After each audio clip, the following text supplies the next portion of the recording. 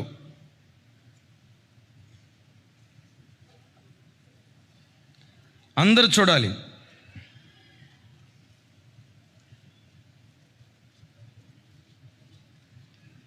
దినవృత్తాంతాల 2వ గ్రంథం 34వ అధ్యాయం 26వ వచనం. మరియు యెహోవా యొద్ద విచారించుడని మిమ్మను పంపిన యోధారాజునకు మీరు ఈ మాటలు తెలియచెప్పుడి. నీవు ఎవని మాటలు విని ఉన్నావో ఇశ్రాయేలీయుల దేవుడైన ఆ యెహోవా సెలవిచ్చున్నదేమనగా,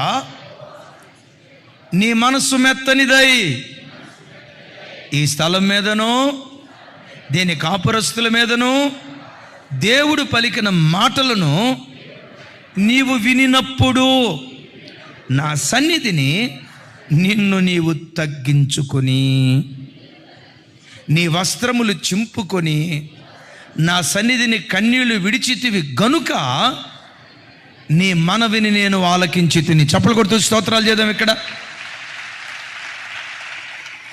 దేవుని మాట విన్నప్పుడు ఏం చేశాడట? తగ్గించుకొని, హృదయాన్ని చింపుకొని, బట్టలను చింపుకొని దేవుని సన్నిధిలో ఆయన మాట విని గడగడగడ వణకటం ప్రారంభించాడట. దేవుడు అంటాడు, నా మాట విని యోషియా నువ్వు వణికావుగా, నా మాట విని కన్నీళ్లు గార్చావుగా, నా మాట విని పశ్చాత్తాపడ్డావు కదా, నా మాట వినటంతో నా సన్నిధిలో దీనత్వాన్ని ధరించి కన్నీళ్లు రాలుస్తూ ప్రార్థన చేసావు కదా, దేని కొరకు నువ్వు ప్రార్థన చేసావో నీ మనవిని నేను అంగీకరించి తిని. తర్వాత వచనంలో అంటాడు 28, నాతో కలిసి చెప్పండి. నేను నీ పితరుల యొద్దకు నిన్ను చేర్చుదును, నెమ్మది గలవాడవై నీవు సమాధిలోకి చేర్చబడుదువు. ఈ స్థలం మీదను దాని కాపురస్తుల మీదను నేను రప్పించు అపాయము నీవు చూడవు, కన్నులారా చూడవు. నా చేతులెత్తి మిమ్మల్ని దీవిస్తున్నాను. మీరు బ్రతికున్న దినాల్లో మీ కుటుంబాల్లో ఎలాంటి అపాయకరపు వార్తలు వినకుందురుగాక, ఎలాంటి అపాయాన్ని గూర్చిన వార్తలు మీ చెవులకు వినబడకుండునుగాక. పలానా చోట లోకంలో వింటాం, పలానా చోట భర్త పని చేస్తున్నప్పుడు అయ్యో పలానా బిడ్డ అయ్యో ఇలాంటి శబ్దాలు మన ఇళ్లలో నిశ్శబ్దమైపోవునుగాక. అపాయం నీ కళ్ళతో చూడకుందువుగాక అంటాడు. దానికి పై మాట, పితరుల యొద్దకు నిన్ను చేర్చుదును అంటే నీ మనవి దేవుడు అంగీకరిస్తే పరలోకానికి మనలను చేరుస్తాడు. తర్వాత మాట ఏమంటాడు తెలుసా? నెమ్మది గలవాడవై. అక్కడ రాసి ఉంటుంది కదా, కొంతమంది పేరుకు మనుషులు బ్రతుకుతారు కానీ కుటుంబాల్లో నెమ్మది ఉండదు. ఎప్పుడు భార్యాభర్తల మధ్యలో రభస, ఎప్పుడు ఇంటిలో గొడవ, తినటానికి అన్నీ ఉంటాయి, హృదయంలో నెమ్మది లేని స్థితి. అయ్యా, దేవుడు నీకు కోట్లు ఇస్తాడు అని అనను, కానీ కోట్లకు మించిన నెమ్మదైన బ్రతుకును వరంగా దేవుడు దయచేస్తాడు. కోట్లు గొప్పవా, నెమ్మది గొప్పదా? ఈ రెండిట్లో ఏది కావాలి? రెండు కావాలంట. ఇస్తాడు, అది వేరే సంగతి. ఈ రెండిట్లో ఏది శ్రేష్టమైంది? అక్క మాధవక్క, ఏది శ్రేష్టమైంది? బ్రదర్, మన మన మన బ్రదరు టీడీపీలో జాయిన్ అయినట్టున్నాడు, పసుపు అక్క వేసుకొని వచ్చి ఉన్నాడు. Thank you. రైట్, అందరూ చూడండి. బ్రతికిన దినాలంతా ఏ పార్టీ అయితే మనకేమైంది సార్? మొన్న ఒక ఆయన వచ్చి అడిగాడు, ఎవరు కోటేయమంటారు అన్నా అని. నీవు ఎవరికి వేయాలనిపిస్తే వాళ్ళు ఓటేయమని చెప్పా. నీ ఓటు మీద సర్వ హక్కులు నీవి అన్న. మీరెవరికి ఓటేస్తారు అన్నారు. నాకు ఓటే లేదని చెప్పా. తీసేశారు. మరి అట్ట తీసేశారు ఏమో, ఏం జరిగిందో ఇంతవరకు తెలియదు.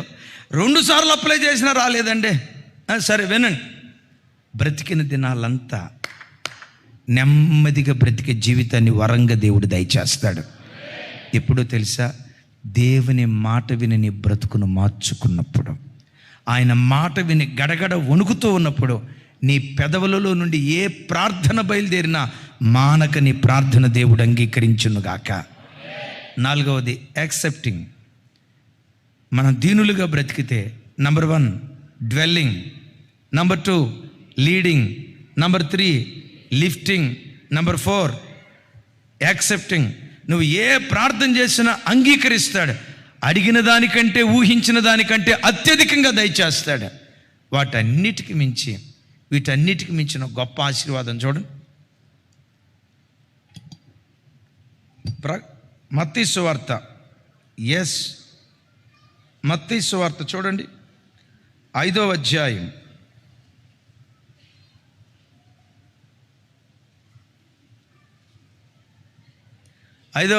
3వ వచనం.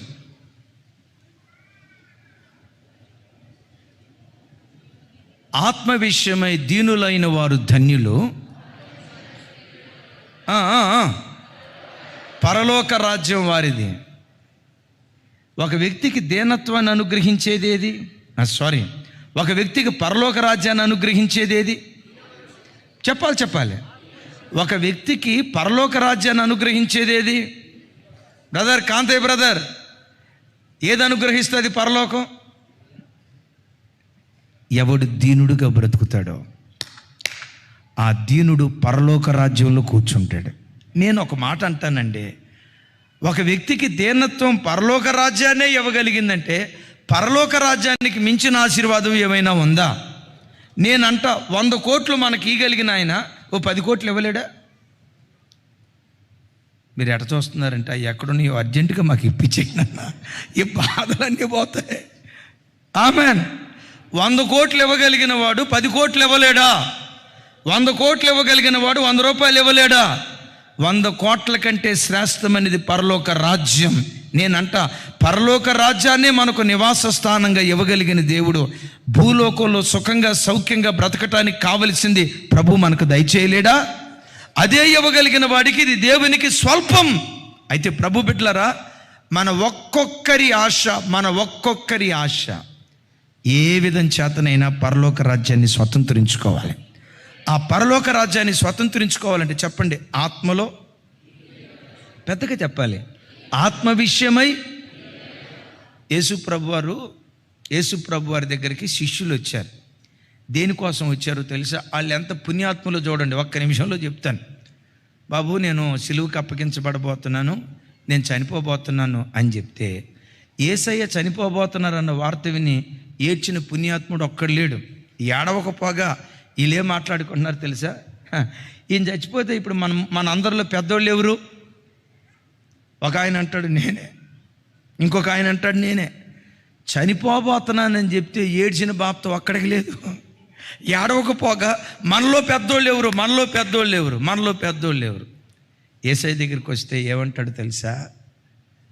మీలో ఎవడైతే చిన్న పిల్ల వంటి వాడిగా మారతాడో వాడే పరలోక రాజ్యానికి అర్హుడుగా ఉంటాడు. అంతకు మించి ఎవరైతే మీలో మిమ్మల్ని ఎక్కువ తగ్గించుకుంటారో తగ్గించుకునేవాడే తను తగ్గించుకునేవాడే హెచ్చించబడతాడని ప్రభు మాట్లాడతాడు. ఎక్కడికి హెచ్చించబడతాడు? ఎక్కడి దాకా హెచ్చించబడతాడు? ముగిస్తున్నా, నా వైపు చూడండి. సిస్టరు, మీ కులం ఏంటి అని అడిగి, మా కులం ఉండే అని అన్నావా, పరలోకం పోద్ది.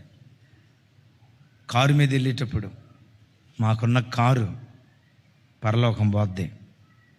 అన్నిటికంటే విశేషంగా ఈ కాలంలో కొంతమంది క్రైస్తవులకి సంస్థల డినామినేషన్ ఎక్కువ. కొంతమంది యేసయ్యను గురించి అతిశయించే దానికంటే సంస్థలను గురించి అతిశయిస్తారు. మాది ఎమ్మాన్యుయల్, మాది హెబ్రోన్, మాది ఐపీసీ. ఆ కంఠం కూడా బేస్ వాయిస్తో చెప్తాడు. సంస్థలను బట్టి గర్వించిన సంస్థలు రాగల కాలంలో కనపడం. మన బ్రతుకులో మన అతిశయం ఏదైనా ఉన్నదా అంటే యేసుక్రీస్తు మాత్రమే మన అతిశయమై ఉండాలి. మనకంటూ ఒక సంఘం ఉండాలి. గమనించండి, సంఘాన్ని యేసయ్య స్థానంలో కూర్చోబెట్టుకోకూడదు, సేవకుని యేసయ్య స్థానంలో కూర్చోబెట్టుకోకూడదు. ఈరోజు కొంతమంది బాగా వాడబడే సేవకులు ఆ చర్చిలకు వెళ్తున్నారు. సిస్టర్, ఏ చర్చికి వెళ్తున్నారు? మాది ఇమ్మాన్యుయల్ చర్చ్. ఇక్కడ చూడాలి, నా కాలు వైపు. మాది ఇమ్మాన్యుయల్ చర్చ్, మాది కొల్వరి, మాది ఐపీసీ. కనపడవు ఆ చర్చిలో, కనపడవు ఆ వ్యక్తులు. క్రైస్తవుని బ్రతుకులో జ్ఞాని తన జ్ఞానాన్ని బట్టి అతిశయించకూడదు, శూరుడు తన శౌర్యాన్ని బట్టి అతిశయించకూడదు. అతిశయించువాడు దేనిని బట్టి అతిశయించవలెననగా భూమి మీద కృప చూపుచు నీతి న్యాయములు జరిగించుచున్న దేవుడైన యెహోవాను బట్టి, దేవుడైన యెహోవాని బట్టి ప్రతి క్రైస్తవుడు అతిశయించాలి. సిలువ యందు తప్ప మరి దేని యందు మనం అతిశయించుకుందుం గాక. ఇదొక్కటి దేవుని దగ్గర సంపాదించుకో. ముగిస్తున్నా. అందరికీ నూనె రాస్తే నీకు నూనె పోస్తాడు, అందరికీ నూనె రాస్తే నీకు నూనె పోస్తాడు. ఈ ఆరాధన గడియలోనే దీనురాలిగా దేవుని సన్నిధిలో పశ్చాత్తపడు. ఏ బుద్ధిహీనత, ఏ లోపం, ఏ అవిధేయత, ఏ గర్వం నేను ఏలుబడి చేసిందో రొమ్ము కొట్టుకుంటూ దేవుని సన్నిధిలో ఏడు. నువ్వు ఏడుస్తూ ఉండగానే కృప వెంబడి కృప నీ మీద దేవుడు కుమ్మరించునుగాక. మహిమ నుండి అధిక మహిమకు దేవుడు నడిపించునుగాక.